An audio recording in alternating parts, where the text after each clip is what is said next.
ماشاءاللہ مدینے کی بات چل رہی تھی، یہ بھی مدینے کی بات کر رہے تھے، ہمارے مولانا صاحب نے بھی مدینے کی بات کی، وہ مدینے جاؤں گا، وہ یہ کروں گا، سب نعت شریف ہوتی ہے۔ اللہ تبارک و تعالی ہمارے جذبات کو قبول فرمائے، مگر اصل میں دیکھ رہا ہوں مدینے کے معاملے میں جذبات ذرا سچے کمی ہیں، ہے نا؟ مسجدوں میں دعا ہو رہی ہے یا اللہ مدینے دکھا دے، پھر کچہری میں جا کے بینامہ ہو رہا ہے زمین کا، ہے نا بھائی؟ سمجھ آ رہی ہے آپ کے نہیں آ رہی ہے؟ گاڑیاں خریدی جا رہی ہیں، پلاٹ پہ پلاٹ خریدے جا رہے ہیں، دکان پہ دکانیں خریدی جا رہی ہیں، اور مسجد میں پھر دعا ہو رہی ہے یا اللہ مدینہ دکھا دے، ہے نا؟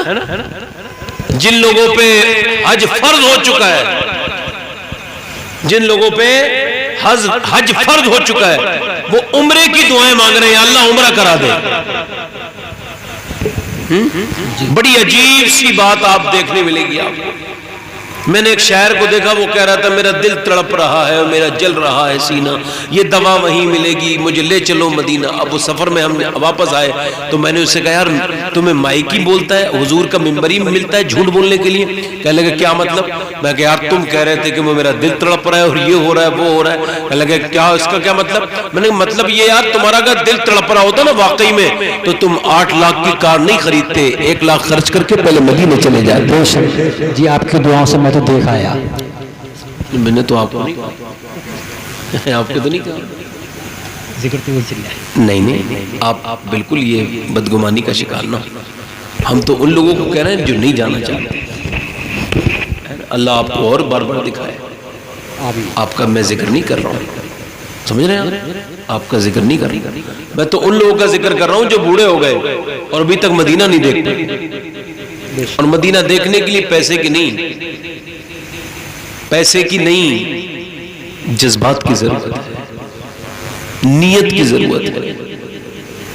آخری عمر میں جاتے ہیں مدینے ہم لوگ، مرنے لگتے ہیں تو جینے کا خیال آتا ہے نا؟ میں جب مدینے گیا تھا دوسری مرتبہ تو ایک آدمی ملا، ہمارے ٹور میں تھا، تو اس نے کہا کہ سید صاحب آپ کو پتا ہے میں مدینے کیسے آیا ہوں؟ میں نے کہا بتائیے کیسے آئے؟ کہنے لگے میری بیوی جو آئی ہے نا اس کا کوئی ارادہ نہیں تھا میرا اسے لانے کا۔ کہا پھر؟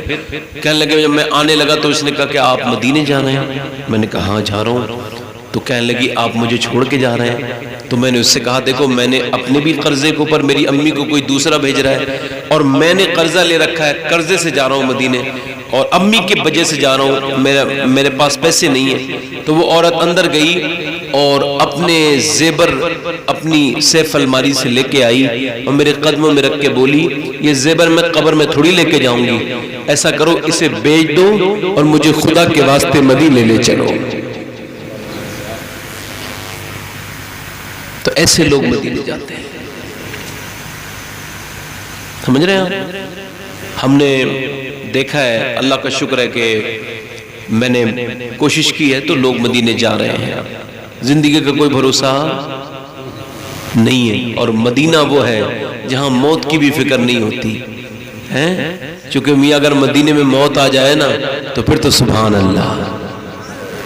حضور نے فرمایا جس سے ہو سکے وہ مدینے میں مرے، جو مدینے میں مرے گا میں اس کی شفاعت کروں گا، ہے نا؟ تو اللہ تعالیٰ سب کو مدینہ دکھائے، اور اللہ تبارک و تعالیٰ ہم سب کو سمجھ عطا فرمائے اپنے حبیب کے صدقے سے۔ اگر آپ کہیں تو میں مدینے کے تعلق سے 2-3 شعر پڑھ دوں، سمجھ رہے ہیں؟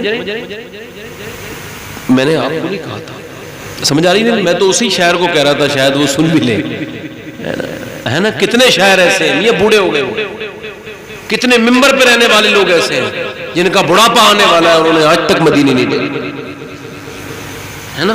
حضور نے فرمایا جس پہ حج فرض ہو جائے اور وہ استطاعت رکھتا ہو اور پھر بھی حج پہ نہ جائے، فرماتے ہیں وہ مجھے کوئی فکر نہیں کہ وہ یہودی بن کے مرے یا نصرانی بن کے مرے، ہے نا؟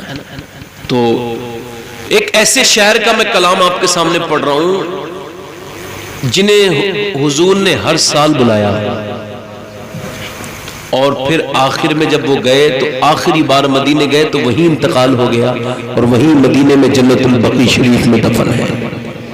مفتی اعظم کے مرید تھے مرزا صاحب، ان کا کلام کے 2-3 شعر پڑھتا ہوں، وہ آپ جو کہہ رہے تھے وہ بعد میں پڑھ دیں گے۔ یہ کلام میں نے اللہ کا شکر ہے مدینہ شریف میں بھی بہت بڑا حضور کی بارگاہ میں بیٹھ کے پڑھا ہے،